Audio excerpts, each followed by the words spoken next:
आओ दोस्तों, आपके अपने YouTube चैनल रिव्यू वायर में एक बार आपका फिर से स्वागत है। तो गाइस, आज थिएटर्स में रिलीज हुई हैं 2 मूवीज़। हालांकि कई सारी मूवीज़ रिलीज हुई हैं, लेकिन हम रिव्यू करने जा रहे हैं जो मूवीज़ मेरे शहर में लगी हैं और जिन्हें मैं देख के आ चुका हूँ। तो गाइस, मेरे शहर में इस हफ्ते रिलीज हुई सिर्फ 2 मूवीज़ लगी हैं। पहली PS1 यानी कि पोनियन सेल्वन 1 और दूसरी विक्रम वेदा। तो गाइस, मैंने ये दोनों मूवी देख ली हैं और मैं दोनों का रिव्यू लेकर आपके सामने हाजिर हूँ। लेकिन इस वीडियो में मैं रिव्यू करूंगा फिल्म PS1 के बारे में और रात तक आपको विक्रम वेदा का भी रिव्यू मिल जाएगा। तो गाइस,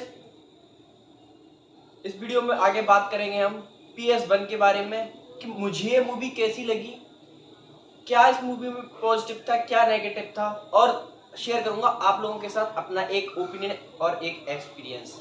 तो गाइस, बिना वक्त जाया करते हुए जल्दी से शुरू करते हैं। शुरू करने से पहले आप लोगों से एक बात बता दूं कि अगर आप ये वीडियो मेरी देख रहे हो और आप ये सोच रहे हो कि भाई मैं सिर्फ कूल दिखने के लिए किसी भी मूवी को किसी भी एक स्पेशल क्लास के ऑडियंस को या स्पेशल सेक्शन की ऑडियंस को खुश करने के लिए उसके हिसाब से रिव्यू दूंगा, तो भाई ऐसा नहीं होने वाला है।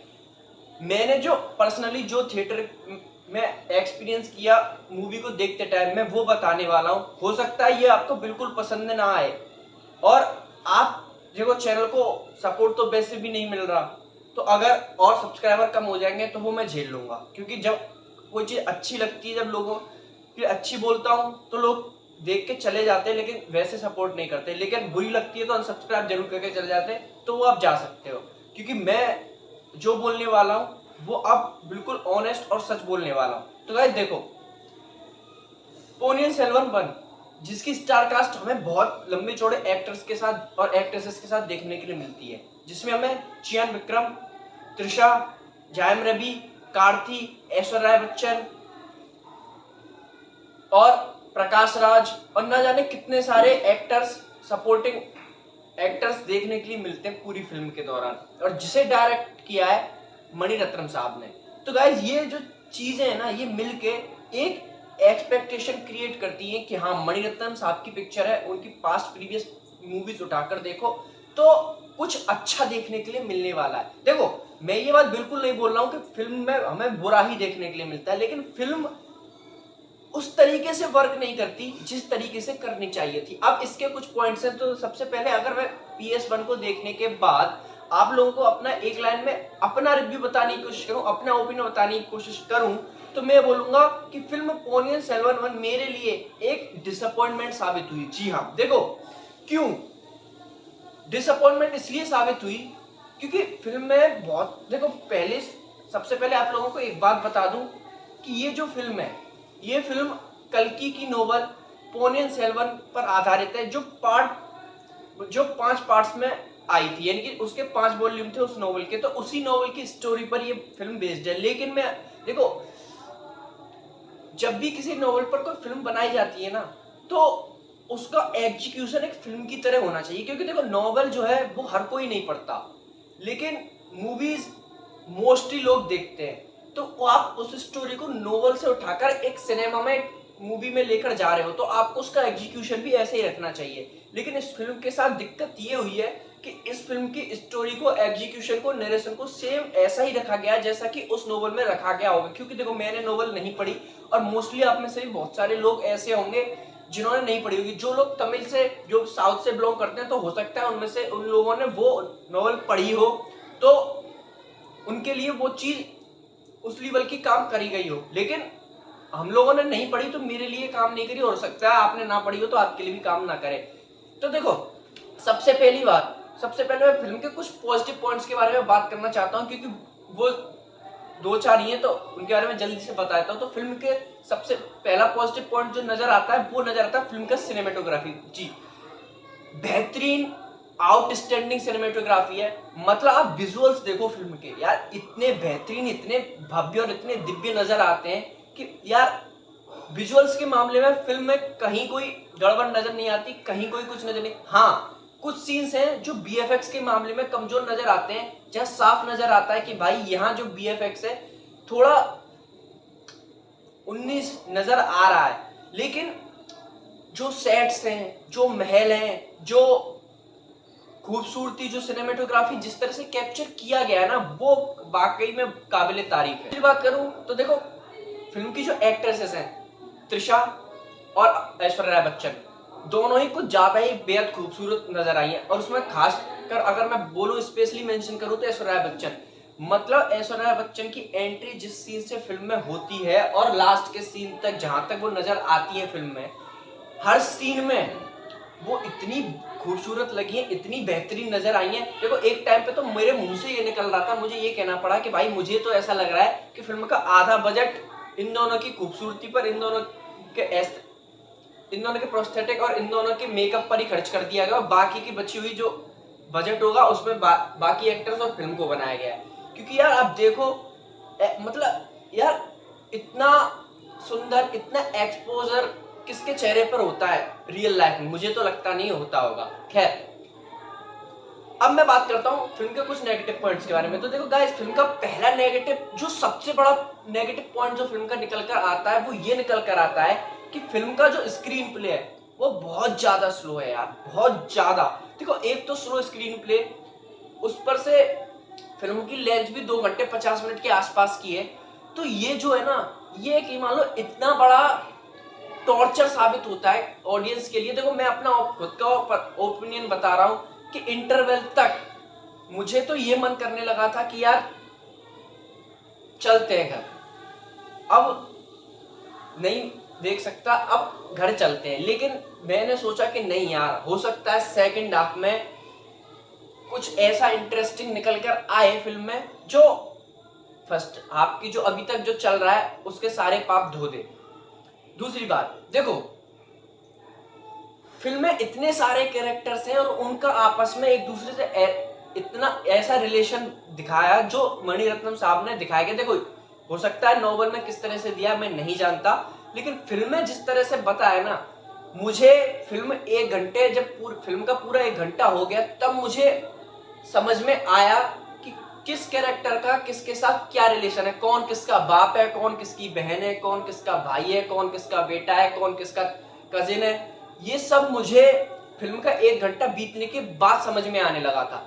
मतलब इतने सारे कैरेक्टर्स हैं, उनके बीच में इतने रिलेशन हैं, इतना कंफ्यूजन क्रिएट हो जाता है, और यही वजह है कि आप फिल्म से कनेक्ट नहीं हो पाते। देखो अगर आप शुरू में आपको सारे कैरेक्टर्स पता पड़ जाए कि भाई इसका रिलेशन इससे ये है, इसका ये इससे ये है, इसका इससे ये है, इसका इससे ये है, तो आप फिल्म से जल्दी कनेक्ट हो जाओगे और फिल्म आपको जल्दी समझ में आने लग जाएगी। लेकिन 1 घंटा बीतने के बाद आपको अगर ये समझ में आए कि भाई साहब फिल्म 1 घंटे की निकल गई, उसके बाद आपको समझ में आ रहा है कि इसका फला कैरेक्टर का उस कैरेक्टर के साथ ये रिलेशन है, तो भाई आप 1 घंटे की मूवी तो खो चुके हो, वैसे ही क्या कनेक्ट करोगे? दूसरा यार देखो, फिल्म के जब पोस्टर आए थे ना, तो फिल्म के पोस्टर में अगर आप देखोगे तो चियान विक्रम सर को इतना प्रायोरिटी दी गई थी, उनको उनके सोलो पोस्टर रिलीज हुए, उनको अगर सारे कैरेक्टर्स के साथ पोस्टर है तो उसमें उनको इतना प्रायोरिटी दी गई, तो भाई साहब लग रहा था कि ये मूवी चियान विक्रम सर की होने वाली है। लेकिन हकीकत बताऊं तो अंदर की बात ये है कि चियान विक्रम सर को इस फिल्म में इस तरह यूज किया गया है जैसे उनका इसमें गेस्ट अपीयरेंस हो। मतलब आजकल किस फिल्म में किसी एक्टर का कैमियो भी होता है ना, तो उसको भी साला एक्सटेंड करके उसको भी 1 घंटे का कर देते हैं फिल्म में। यहाँ तुमने यार देखो, फिल्म स्टार्ट होती है, चियान विक्रम सर की एंट्री होती है, लगा चियान विक्रम सर की फिल्म में आए, बीच में एक आध सीन आया, कब आया कब गया नहीं पता,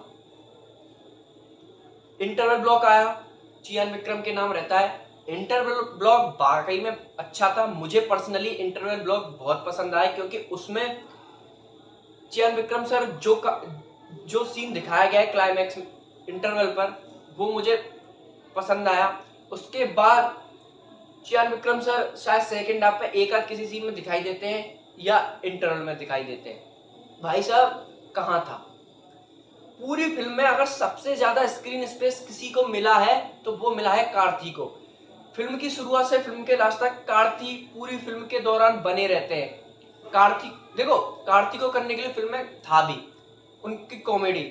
मतलब अगर आप फर्स्ट हाफ में देखोगे तो बहुत सारे सीन्स ऐसे आते हैं जहां कार्थी की कॉमिक टाइमिंग हमें देखने के लिए मिलती है। और मैं ये बात पूरे श्योरिटी और उसके साथ कहना चाहता हूँ कि भाई कार्थी की जो कॉमिक टाइमिंग है ना वो काफी बेहतरीन है। मतलब मैं पर्सनली हंस रहा था उनकी उस कॉमिक टाइम पर, उनके उस ह्यूमर पर, उनकी उस कॉमेडी पर। मेरे लिए वर्क भी किया उस कॉमेडियन।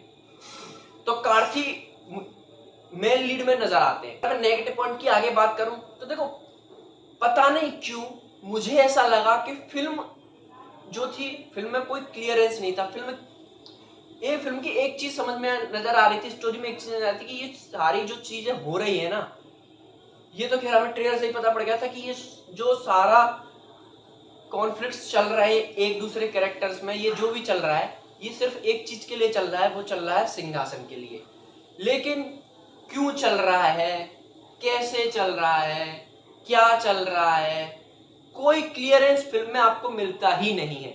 इवन इंटरवल तक भी आपको सिर्फ 2 कैरेक्टर्स के बारे में आपको समझ में आएगा। चियान विक्रम की एक लव स्टोरी है, फ्लैशबैक स्टोरी है, उनकी एक प्रेम कहानी है, वो क्लियर होती है। और वो किसके साथ है वो मैं नहीं बताऊंगा, क्योंकि अगर आप देखने जाने वाले हो फिर भी तो भाई आपका सस्पेंस खराब हो जाएगा। क्यों है, किस लिए है, वो कैरेक्टर उससे क्यों नफरत करता है, बस इतना क्लियर हो पाता है। बात करूं जयम रवि की, तो देखो फर्स्ट हाफ में जयम रवि का तो कहीं कोई लेना देना है ही नहीं। इंटरवल होता है, उसके बाद जयम रवि की एंट्री होती है और उसके बाद जयम रवि और कार्थी यही दोनों पर्दे पर दिखाई देते हैं।